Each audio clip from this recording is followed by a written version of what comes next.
Okay, so welcome again to Chatbots for Coaches. My name is Ana Andrea, and today I have a couple of business partners that have helped coaches like you and me, coaches that you probably know, make a lot of impact through conversation marketing and messenger marketing. They are the owners of Messenger Marketing Experts. I'm part of their Facebook group. I've learned so much from them already. And I want to introduce them. Their name is David Sambor and Phillippe LeCoutre, right? Did I say that right? Not too bad. Not too bad. Oh my gosh, I lived in France and I totally forgot French already. So guys,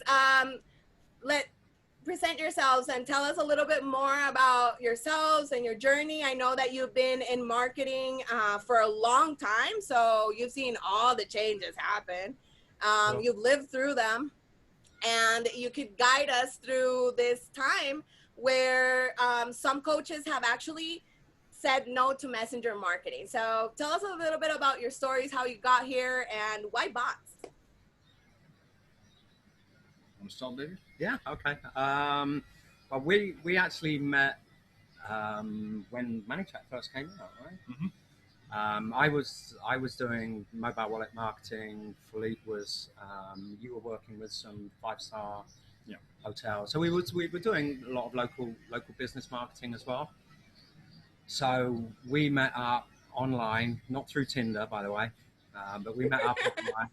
Hey, you gotta clarify nowadays. We formed a pretty strong relationship. We both complement each other with our expertise, which is a sort of combined 50 years of marketing. I've been predominantly focused on hospitality, and Phillippe, you were Mass market. And we came together. We created one of, I think it was about the second after After Bot Academy. Bot Academy, yeah. We created our first ManyChat course. But we were not part of Bot Academy. No. So we've been pretty much part of ManyChat and messenger marketing ever since it first came out. And before the Facebook changes, pretty much everybody was jumping on board and abusing Messenger in a way that was somewhat unethical from some people. Partly, I think that's why Facebook clamped down and things the way they are now. But I think that's good for a lot of marketers that know what they're doing, because Messenger is still a very good way to communicate with your target audience. The right message, the right channel at the right time can move them through the customer journey in a very smooth, frictionless way. So, it's still a very important asset in our marketing arsenal. And as you know, we did the KBB last year, this year. We were actually the first people to incorporate webinars in Messenger with the Dean Graziosi Evergreen webinar 2 years ago? Yeah. 2 years ago. 3 years ago, 2017. 2017. Yeah. Wow, yeah, we're in 2020 already, yeah. 3 years. Yeah. I think back to what you were saying before we started about coaches and people whining about the fact that now they can't message their clients every day in Messenger. I think they are completely missing the point. Messenger is not only to send messages. Of course, the name Messenger implies that you send messages, but it's not just that. Especially when you use a tool like ManyChat, which is a fantastic, extremely powerful automation system, like segmentation system. And if you do it in a smart way, you can still communicate and engage and get your audience to interact with you. Yes, maybe not directly in Messenger, but you now have, you can integrate SMS, you can integrate email, you can integrate mobile wallet as we did for the KBB with Tony Robbins, Dean Graziosi, and Russell Brunson, which was a huge part of the launch. A huge part, like the last push notification we sent generated $1.5 million in sales with on the last day. Two push notifications, which were on the phone lock screen. So it was outside Facebook, outside Messenger, and that generated a lot of interaction. And we even got more people inside the wallet than we had in ManyChat, because people were sharing the event ticket pass. We created an event ticket for the live, as you probably have seen, and once people had the pass on their phone, they had the option to share that pass from a phone to another phone outside Messenger, and that's how we ended up with more users on mobile wallet than we had in Messenger. But still, ManyChat or Messenger is extremely powerful in terms of segmenting and opening those communication channels, even outside Messenger. So, and personally, we never used broadcast that much for our own page, and the very reason why is because we knew that Facebook was going to be very picky about that, and we knew all the mistakes that all the marketers were doing, like blasting. Not only it's not ethical, like you said, but it's just a pain in the neck. Like, you get those constant messages that it's boring. So, like David said, when you can find the sweet spot of the right channel at the right time to the right people, that's where you get very, very effective.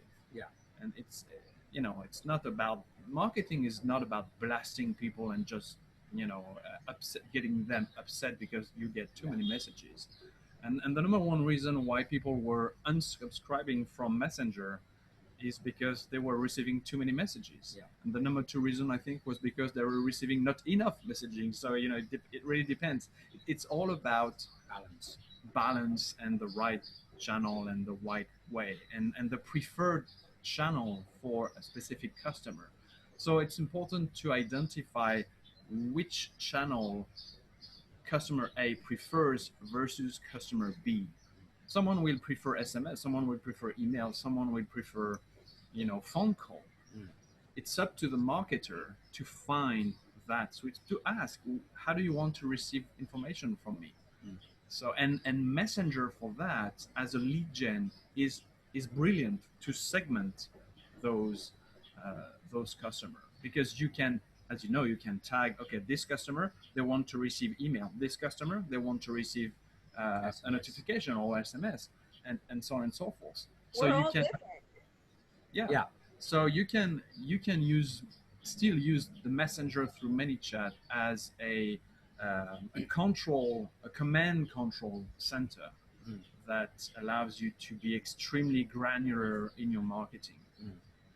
And I think that's probably one of the things that a lot of people miss is, it was almost sort of like Messenger for them became the holy grail. This is, we were on a call with a marketer I have a lot of respect for, Todd Brown. We had an interview with him last week, right? Yeah. We had an interview with him last week for our community. One thing that he said that really resonated with our specific audience, he said, it doesn't really matter what channel you're using, but if your messaging is not hitting the notes, you're not going to get anywhere. But if you have the right message that resonates with your target audience, you could write it on a piece of paper and give it to them and they would buy from you. So I think there's, Messenger that was the holy grail. Oh, here's the answer to our problem. Bang, let's blast, our list with just utter garbage. Had the opposite effect. What it did is damage the reputation of marketers that, oh yeah, I heard about this guy, he blasted, and he didn't get any results. Well, he didn't get any results because he was probably sending the wrong message to the wrong people and annoying the hell out of them. So, you know, it's again, you know, it's a tool. It's a spanner in our toolbox that opens up, as Phillippe rightly said, it's one channel out of many.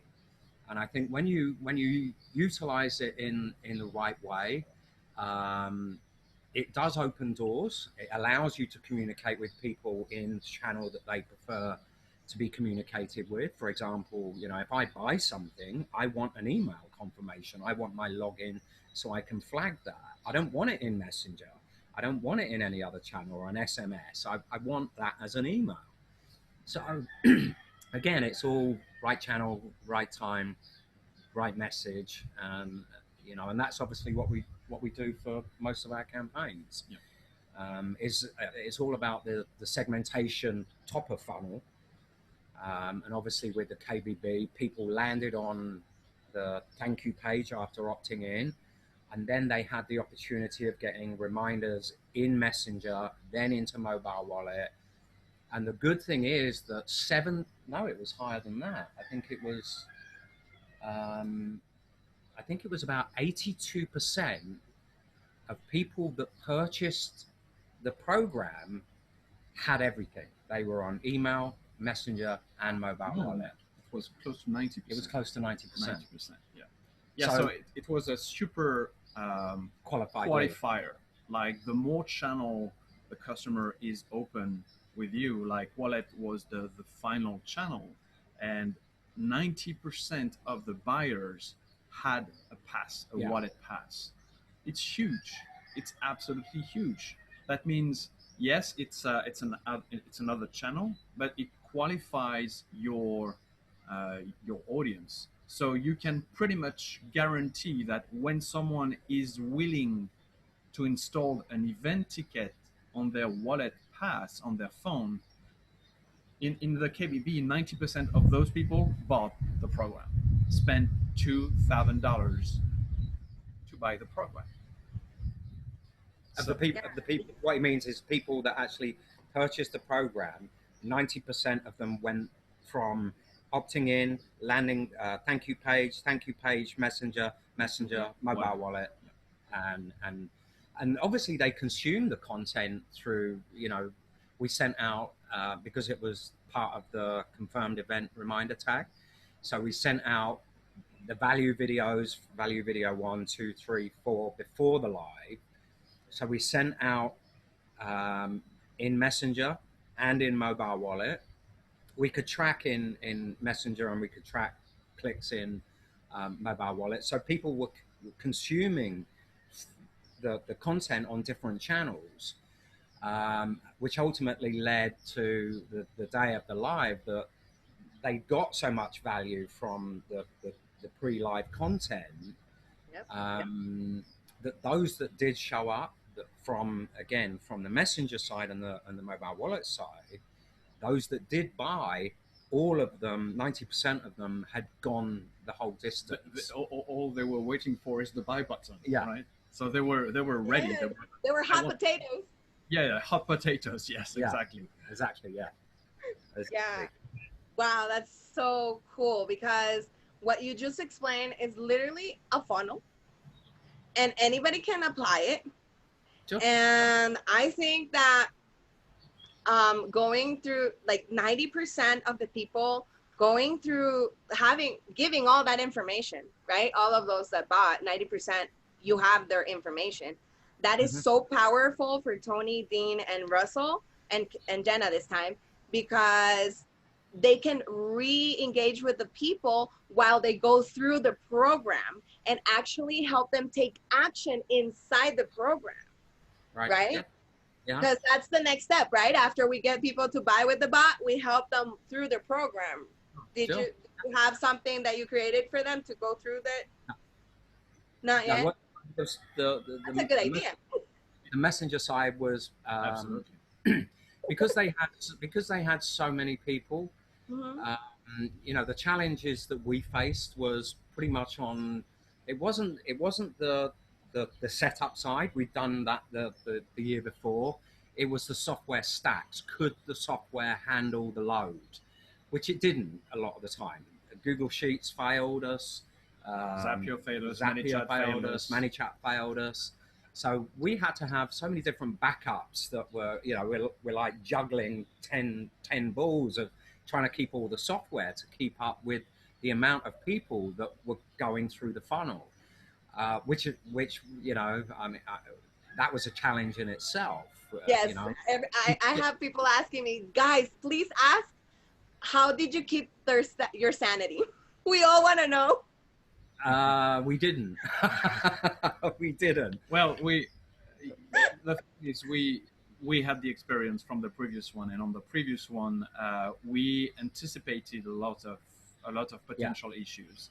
The one thing we did not anticipate during the first launch is that when we went live at the very second, I'm not joking, at the very second we went live on the first launch, Facebook deployed an update to Messenger, which led to the button go live to fail. All the buttons across all Messenger bots, not only ManyChat, but across all platforms, were not working. So people were clicking on the button go live, they could not go live. So it was like, oh my God. So we had to think quick and like very, very quick, because then we were receiving thousands of messages in the bot. button's not I can't working. access the live. Was like, what the fuck? Sorry. It's fine, it's fine. We're all adults. Okay, you beep, and and so I would be like a truck driver at that moment. Trust me. and so I luckily had this. So first of all, my first reaction was to, David and I had villas next to each other. So I ran outside, went to David's villa and told him, send the push, because we were going to send the push notifications to say people were alive at that moment. So he sent the push. I went back to my computer, and then I had this idea to shut down the bot and turn every messages to a default reply with the link, the raw link to the live. Which worked. Yes, that's genius. I had to do that myself with one launch. Right. So the button was not working, but the raw link was working. So, you know. Yeah, the raw link is always good to throw it in. Yeah. Right. I've noticed. So that was good, because it gave us the experience to be able to anticipate the same type of issues this time around. The issues this time around were different though, because we were dealing. I think we had half a million people, almost half a million, in. 450,000 people sign up in a very, very short amount of time. So we were obviously maxing out what Facebook is allowing in terms of amount of messaging. So the page were getting throttled. Google Sheet was frozen because it was too many API calls, and so then we had to switch from Google Sheet to Airtable, because it was, you know, Airtable was better at managing the number of API calls, but it was still limiting, because I reached out to them, because you may know that Airtable, you have a maximum of 50,000 lines in a specific sheet, but we have 500,000 of those we had to handle. So I reached out to Airtable as sending an urgent message. I need to upgrade the account. I need more API calls and I need more lines. And it took them 5 days to come back to me.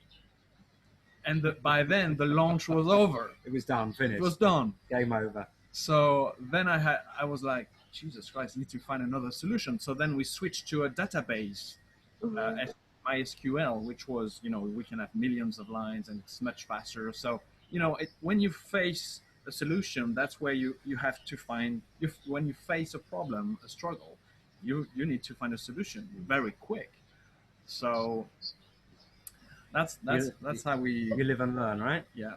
But I think when you do things on certainly a scale like that, when you're dealing with people like Tony Dean and Russell Brunson, they've obviously already experienced that, but not with the, you know, Dean's team were very good with ClickFunnels, but they were constantly in talks with us. Can we do this? Can we do that? Can we do this? Can we do that? Yeah, we can do it. Don't worry.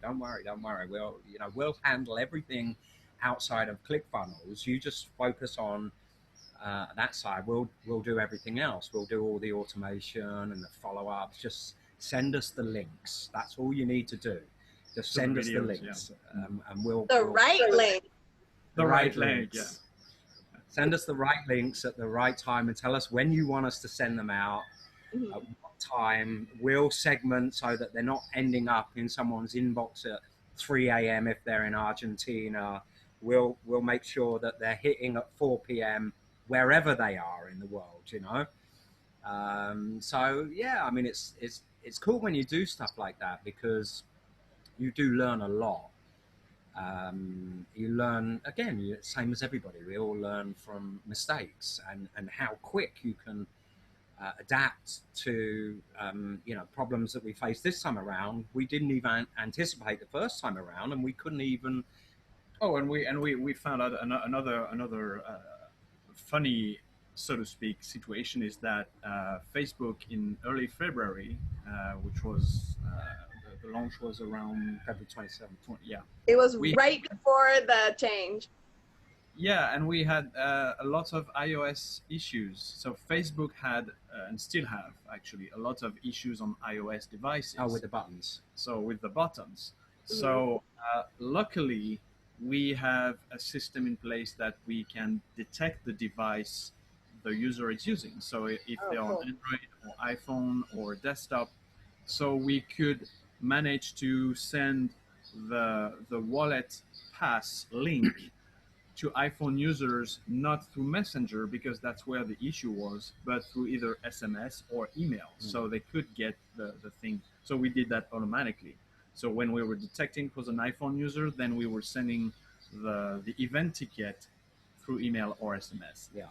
But that's something we found out in the middle of the launch. So we had to quickly readjust the flows to because again we got feedback from the customer saying, hey, I can't open my event ticket. Yeah. So we had to analyze what was going on and then react quickly and build quickly. So I think that is certainly when you're doing any type of funnel, and especially when you're dealing with a lot, and I'm talking a lot of affiliates and a lot of paid traffic, the last thing that you need is for things to crash and come falling down.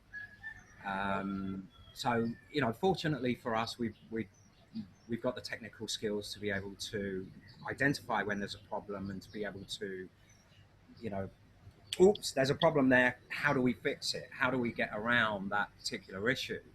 And fortunately for us, keep fingers crossed it, we did it again. We managed to circumvent the problems that came our way, which were different than the first time around, and provide a solution that wasn't, you can't say that that solution was ideal, but it was a solution. It was better than sort of going, okay, hands up, I can't do anything about this Facebook issue with buttons not being clickable. And unfortunately that's the problem. And a lot of people we notice right now with a lot of Facebook issues and the changes, they're like, oh, that's it, it's game over. Well, good, thank you. Yeah, you game over for you, but not for us. It means there's more. There's they clean the space for the serious marketers, right? So that's good. Oh, they do. Yeah, I think it's now it's all about and again we're in a situation now where we, over the last 2.5 months, well, we live in Bali, so I'll just give you a quick story of how things happen so quick. We come here and we have 6-month visas. Philippe's was due to run out in March. Mine was due to run out in April. And we saw what was going on in Wuhan in China, and Phillippe was in Thailand at the time. And I saw on the news that somebody in Phuket had got infected. So I phoned Phillippe and said, be careful, because there's this crazy shit going on in China. Make sure you don't catch it and bring it back to Bali, right? Don't come infected.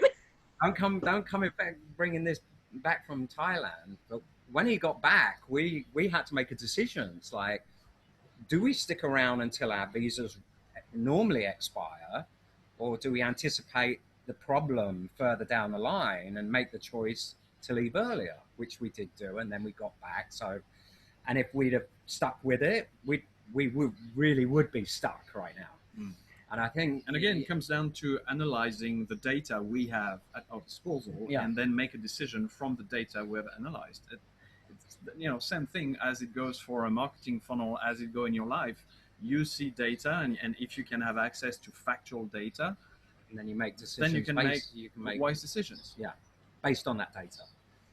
And I think, now for the, one of the things, again, that we've done, as you probably know, part of our community deals, we're not just about the online coaches, but we're about local businesses as well. And we have the big, as you know, the first conference, Phillippe was talking about our flagship loyalty program. We were the first to introduce loyalty into Messenger. So not only were we the first to do the webinars, but we were also the first to do the loyalty. Well, of course, right now, there's a big problem because all restaurants pretty much all over the globe are shut. So we now had to switch to pivot and come up with a solution for our members that have got clients, for ourselves that have got clients, for the local businesses. So we've been busy over the last, 3 weeks, building a home delivery bot. And we launched that, last week? Yeah. Launched that last week. All of our members are really excited because they're like, wow, this is so...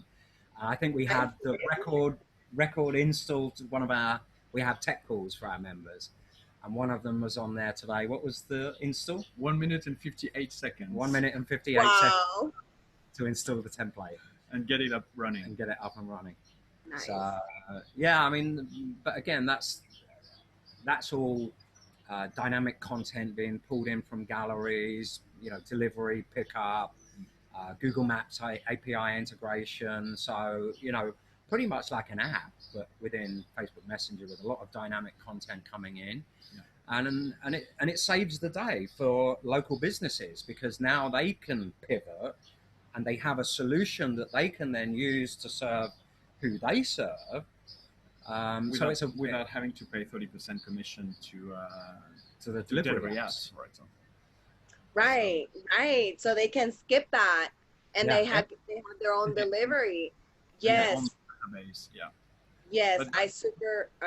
Yeah, go ahead, sir. Back to the coaches. One of the biggest takeaway I had personally from the second KBB is that if you have a very big audience, I highly recommend you don't run your promotions, your launch from your main page, specifically if you use Messenger. Because what happened is that and that's what we did with the KBB2, we had a separate page outside the Dean Graziosi's page, outside Tony Robbins' page was a separate KBB2 page. And we were pretty much ready to crash and burn that page.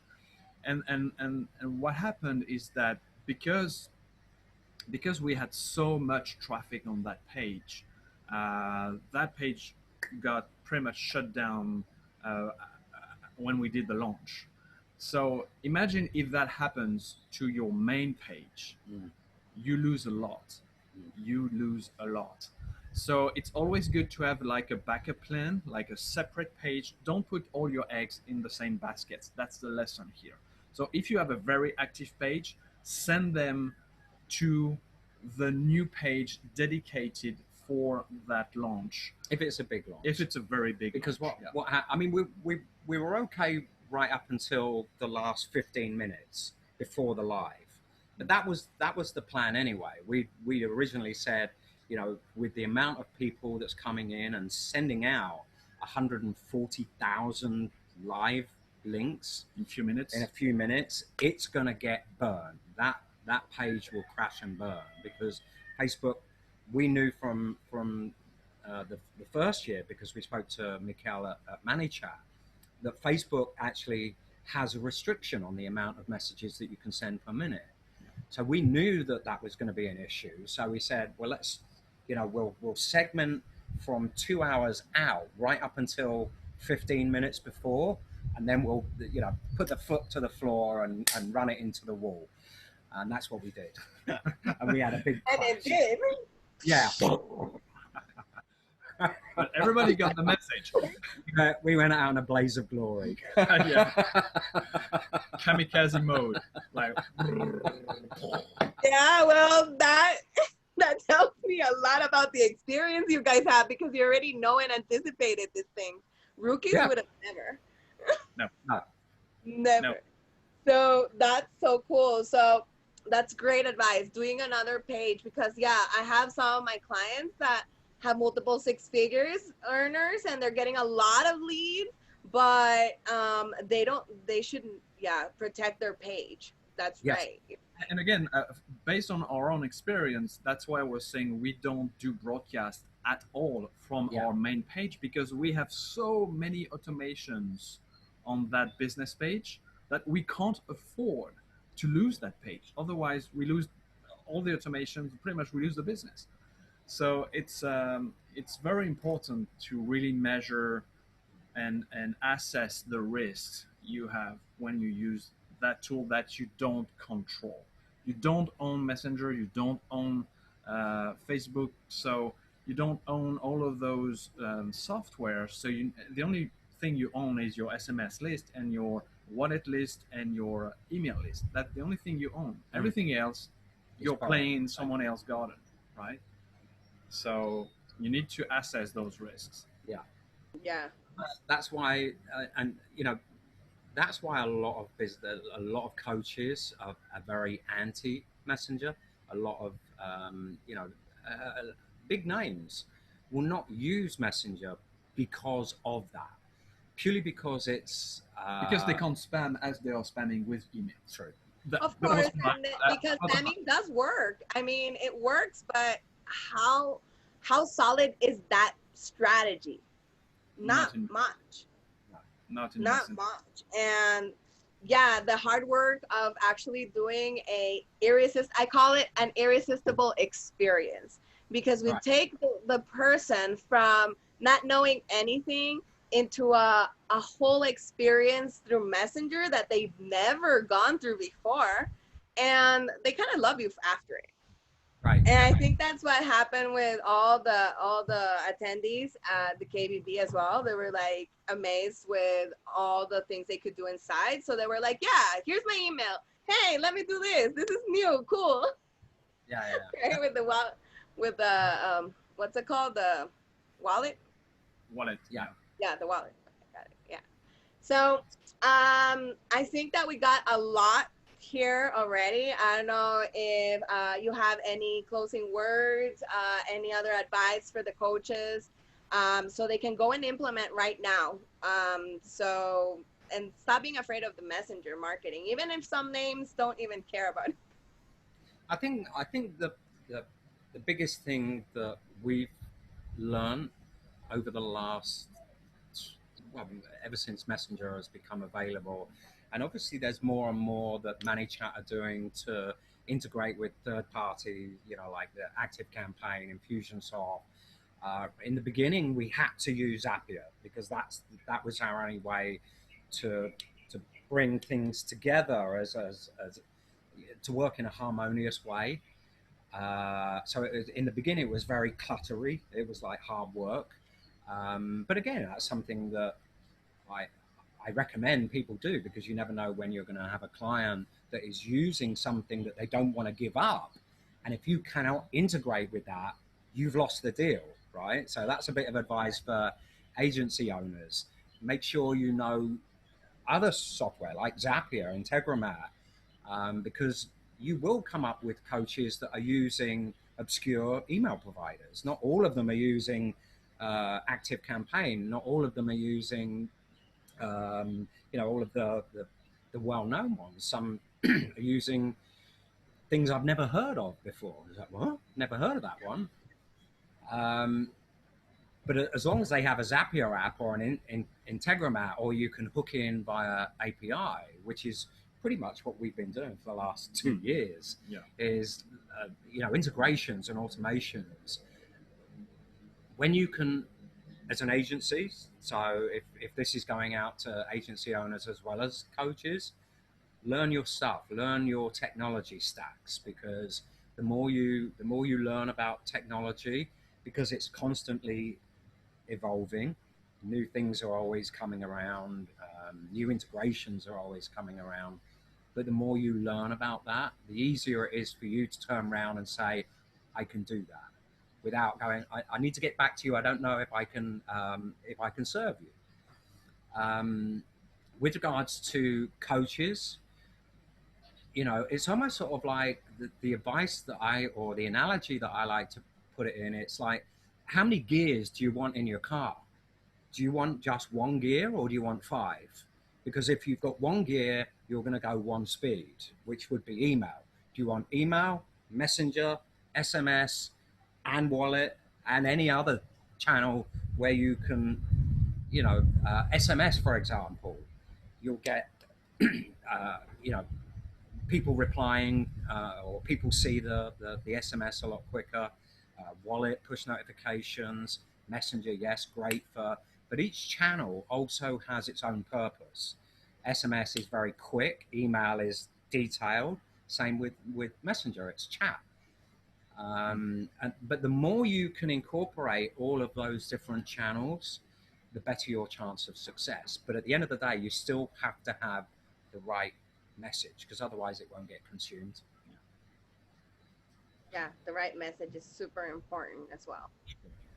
And as my conclusion on this is, following what just David said, to find the right message, listen to your audience and analyze your message inside Messenger. How do they respond to your bot? Analyze all of those, and that's what we did in the first KBB. We sent all the questions we compiled all the questions to a Google Sheet, and we analyzed patterns in those questions. And this is how, over time, we adjusted the bot to make it like almost predictive of what the user was going to request next. So that's how they were so impressed with how fluid the bot was, because we almost knew what they were going to ask. So and as it goes in sales, the better salespeople are those who are able to listen. Shut the fuck up and they listen, right? And then they use beep. They use the content from the feedback that creates pretty much their content, because it's coming from the customer perspective. So if you can incorporate that into your chatbot, you have a terrific weapon in your marketing arsenal. Yeah, 100% agree. Wow, that's perfect to close. So thank you so much, guys, for being here. I know that I've learned a lot, and I know that the coaches and whoever's lurking around here too has learned a lot. I hope that everything goes well in Bali, and your launch for the restaurants is very important as well. I bet that they're already translating it to like 15 languages. So you can help a lot of more people. And well, thank you so much for being here, everybody. And remember to watch these videos again if you want to. Replays are going to be up. And I'll see you in the next one. God bless you. Bye. Take care. Bye-bye.